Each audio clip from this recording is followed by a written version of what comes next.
Hey, how's it going everybody? Welcome to Ark Basics, a show where we break down the ABCs of how to start an Ark, how to accomplish things, how to achieve things, how to be the best you possibly can be. That's right, we're going with the full ABCs of Ark. A for Ark, B for Basics, C for, well, whatever you want it to be. C can be anything. Hey, welcome back to Ark Basics. I'm Phlinger Phoo, and today we're going to be discussing that little stat that is on every single dino or creature or anything that you tame in Ark. Well, it's not on everything. Some of them actually get 100%, and we'll discuss those later. But right now we're going to be discussing the differences between active tame and passive tame in the relation to taming effectiveness and just what taming effectiveness is. Okay, so say if you're out here, you're gonna knock something out. Let's knock something out with our most potent, powerful thing. There's a level 10 trike around here that I was gonna take a look at here in just a minute. Where did you go? Oh, I see you. You're way down there. All right, let's get over there really quick, and let's go see if we can knock this guy out, just so where we can get into this, what we're talking about, okay? Because when you knock something out in Ark, well, let me back up here for a minute. When you're worried about active tames in Ark, active tames means knock it out and then tame it that way. Passive tames means you generally have to walk up behind it and shove something up its butt. Or there's also breeding tames or raising tames that are kind of the same. Most people don't consider them taming, but they are actually taming.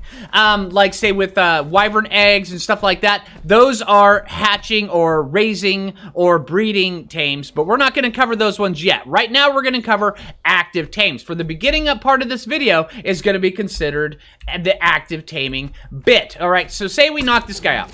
All right, he's out. All right, so if we knock this guy out, all right, you're going to notice there's nothing here yet. All right, nothing is going to appear in here until we put food in his inventory. So let's go grab some mejoberries here really quick. And let's go put some on him.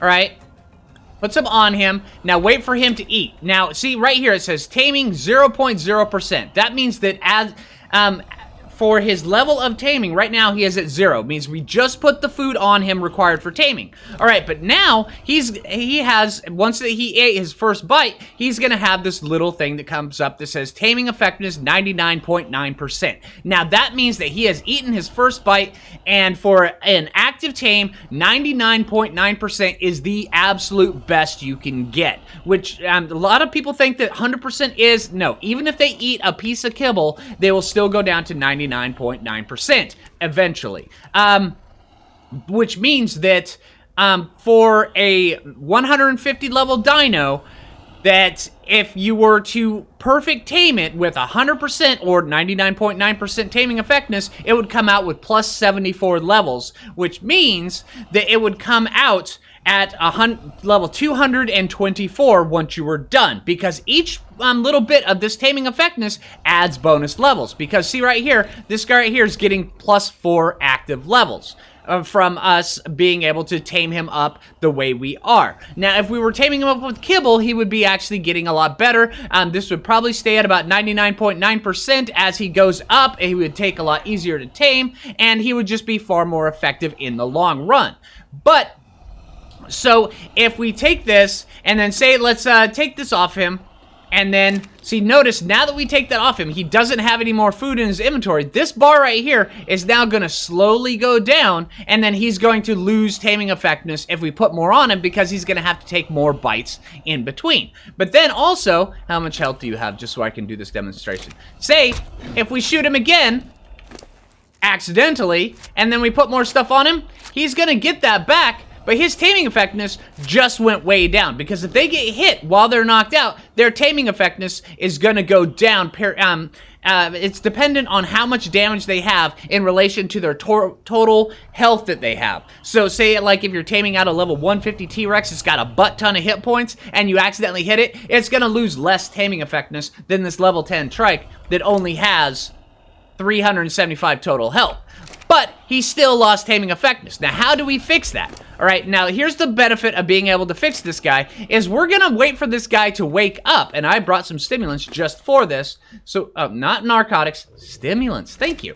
All right, so say if he gets knocked out, or if he gets hit while he's knocked out, one of the best ways of actually getting him back up to being healthy again, to reset this taming effectiveness bar, is you make sure that he's got plenty of health left. Sometimes you can actually force feed them. You can't force feed berries to get them to heal up herbivores. But if this guy was a carno, we could force feed him meat right now, which would heal him up and get him ready, so where if we knocked him back out, he would be able to reset his taming effectiveness per se. Well, pretty much just that way. All right, so here, let's get this guy woken up. So we're going to feed him. Let's see, he's got 385 torpor, and each one of these removes 35 torpor. So we're going to give him 10 of these, and that will remove 350 torpor. All right, so now we're just going to wait for his butt to wake up. All right, so this guy's about to get up, and you'll notice here, see, okay, we lost access to his inventory. All right, so his food is actually going to go down, but his health is going to stay the same. So let's knock him back out. All right, now let's take a look back here again. You notice that his food is way down because as he was being, as we were trying to wake him up, we didn't have any food on him. We weren't wanting to tame him, so where his food kept going down while he was unconscious, which this is actually kind of a good tactic sometimes if you want to have a much quicker taming session, or if you want to have the dino knocked out as little as possible while you're taming them, and say like if you're in a dangerous spot or something like that, which we will cover here in a bit. All right, but now I can just throw this on him, and then notice this. His taming effectiveness reset right there because we knocked him out a second time. Plus, he's going to eat more when we put the food on him, so where he's going to tame up quicker this way as opposed to the other way of just knocking them out, babysitting them all the way through. Sometimes you don't have any choice. Sometimes you have to knock them out and then just kind of babysit them through the tame. And other times, you can actually kind of strategically do this. So where they're knocked out and on the ground and vulnerable as little as possible, which is another way that we will cover here in just a bit. But yeah, so right now, he's just going to tame up. I'm going to take this stuff back because I don't need a level 10 trike. I'm just going to let you wake up on your own, buddy, or a raptor's going to come by and they're going to have their way with you. But either way, dude, yeah, I'm going to go on with my merry life and continue this episode. You have a good nap, okay, buddy? All right? All right. Okay, cool. All right, so now that we've got that covered, now there's another tactic for this active tame. So say like if you have, let's see, what else can we find out here that is easy to manage or something easy to knock out that is a little bit more dangerous. Okay, so here we've got a Dillo. Now this Dillo, he's a little bit mad at me. He's coming at me. All right, come here. All right, so he's out right there. All right, so if this Dillo, if we really, oh, there's some nice colors on this Dillo. Okay, so we've got this level 20 Dillo, which is the most amazing Dillo that we've ever wanted in our entire lives, and it's very important that we get 100% taming effectiveness, or as close to it as possible on this guy. So the easiest way of actually doing that is you just build a little pen around him while he's knocked out before you put any meat on him. That way there, in case if something comes up and beats on him, while you're building the pen, you don't waste any of your materials. But once you build a little pen around him, you can strategically wake him up because his food is going to be continuously going down while he's doing this. So we could just pop some stimulants on this guy, wake him up a lot faster. Or some stem berries. Stem berries work just as well. Just remember, each stem berry is 7.5 torpor, while a stimulant is 35 torpor that it takes off. So these the exact opposite as narcotics. So when this guy is about to get up, he's about to get up right now. All right, we can take this guy and we can knock his butt back out. And then now that he's back out, we can just take some meat and we can just stick it on this guy. And then, say if there was a taming pen around him, we would be able to knock him out a little bit easier, actually a lot easier. And then we'd just be able to just feed him up like this, and he's going to be our buddy super dang fast. That's how you do that. Now, we could do it with this, there's a level 100, let's see.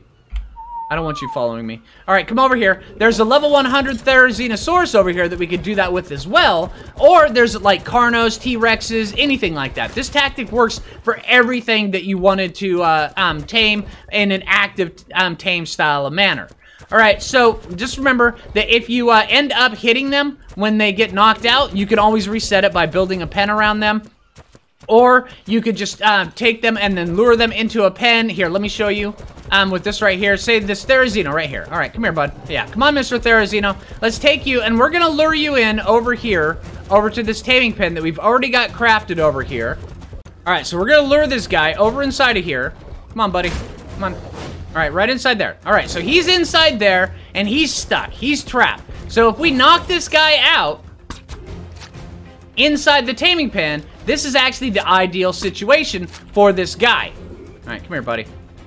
All right, and he's out. All right, so now say if this guy, while if we were like tag teamed up with a couple buddies, and then one of them accidentally shot right as we were knocking this guy out, all right, and say like bam, all right, if he just got accidentally hit, when we put the taming stuff on him to tame him, he would be far less effective at, he would get less taming effectiveness. But since we already have him in this taming pen, we can just let him get up on his own and then just knock his butt back out, but make sure that he has plenty of health in the process where he can take being knocked back out again. It's really easy, it's really effective, and just know that that's one of the main reasons why taming pens are really super effective.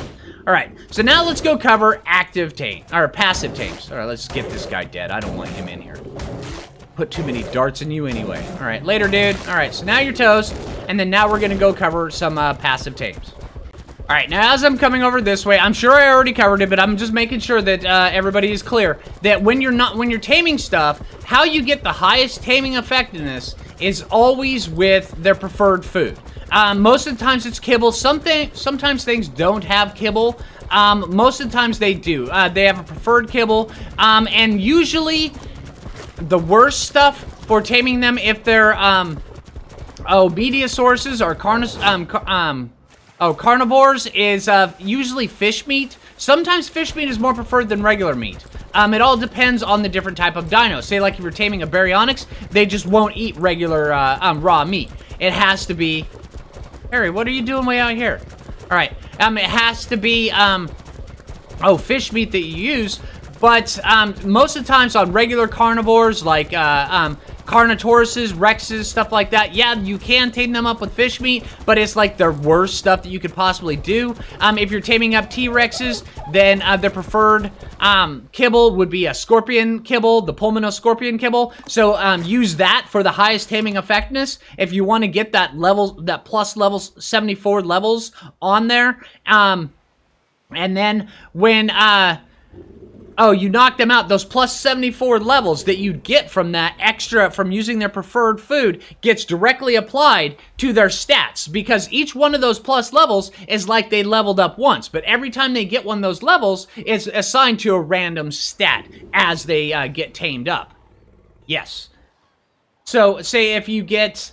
if you get a level 150 T-Rex that gets knocked out, you tame it up with all Pulmonoscorpius kibble, and then it gets plus 74 levels. Those 74 levels get randomly applied to different stats within that dinosaurs. Now, T-Rexes also get bonus melee damage depending on how well their taming effectiveness is. I believe that the max taming effectiveness is just shy of 20%. It's like 18 or 19% that you can get on for bonus melee damage that goes directly into their melee stats, which is directly attributed to how good of food that you use to tame them, or if you tame them up with kibble and you achieve the highest taming effectiveness that you can possibly get. So T-Rexes and certain things get certain bonuses to stats depending on how well they're tamed with their taming effectiveness. So always, always, always try to go with the kibble if you can. If not, go for the next lowest step, which is usually mutton if it's carnivores, or with the herbivores, it's usually you go with their kibble,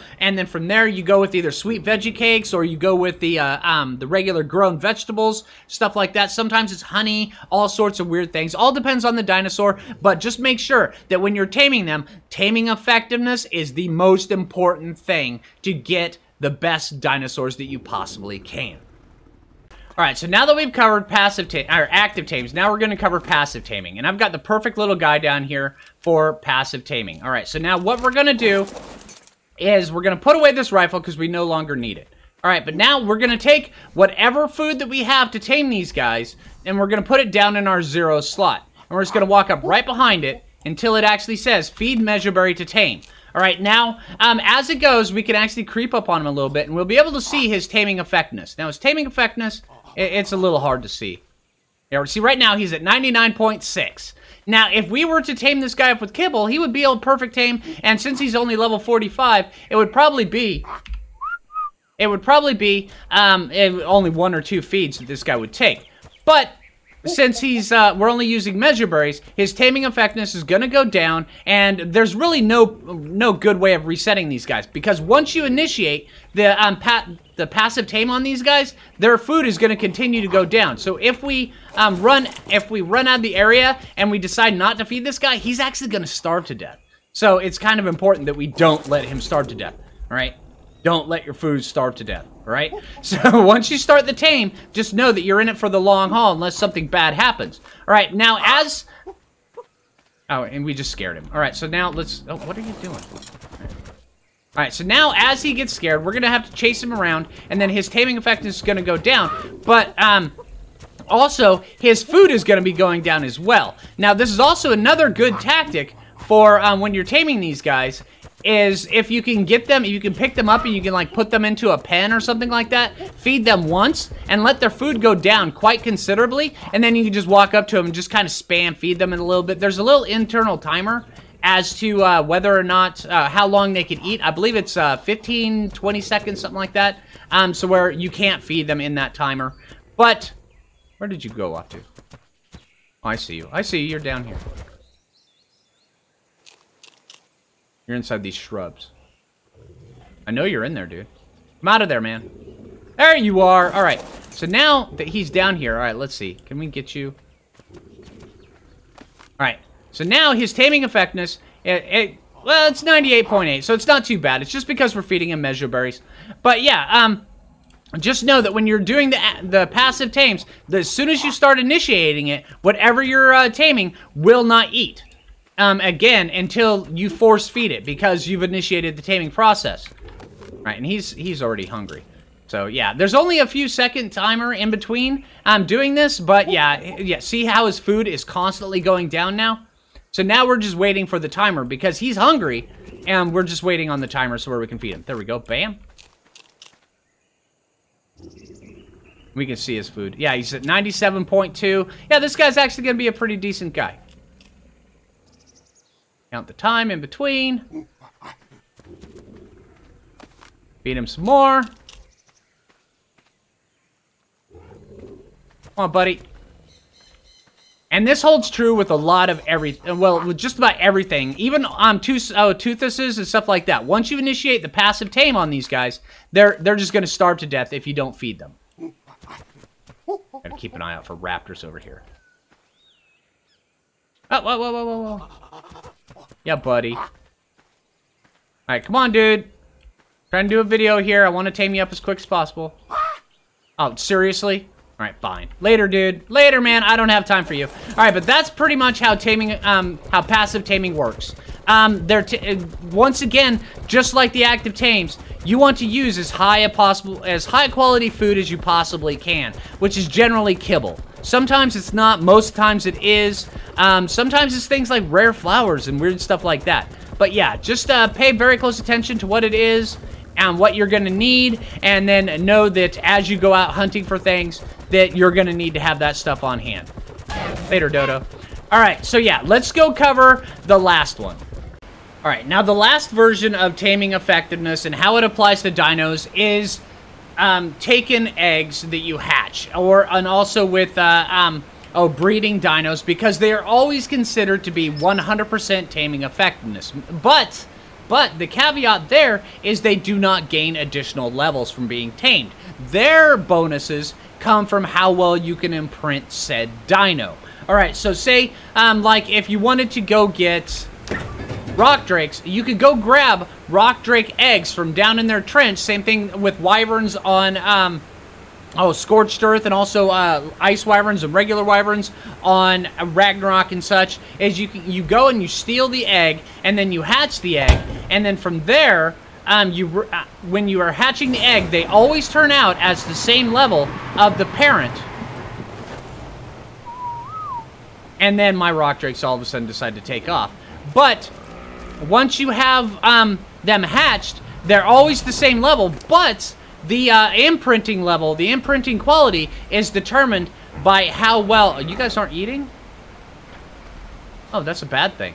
Okay, their imprinting percent is always determined by, always determines how well their stats turn out, which means they get a bonus percentage onto their original stats based on how well you imprint them, which up to a total of, I believe, 30%, which means they also get a damage debuff. Here, let me show you. If you can get dinos 100% tamed up or 100% imprinted, then, say, like with this one right here, then you also get, up here in the top right-hand corner where it says Rider Imprinted, 100% plus 30% damage reduction, or plus 30% damage that they do, plus also plus 30% resistance. Now, that resistance means they take less damage, and then the bonus damage means they do additional damage. That's why it's important that when you're raising up dinos or you're hatching eggs, that you can imprint them as high up as you possibly can. 100% is the preferred one, and once again, that usually takes kibble in the process. So, if you want to get... Sneeze break! If you want to get the best level dinos...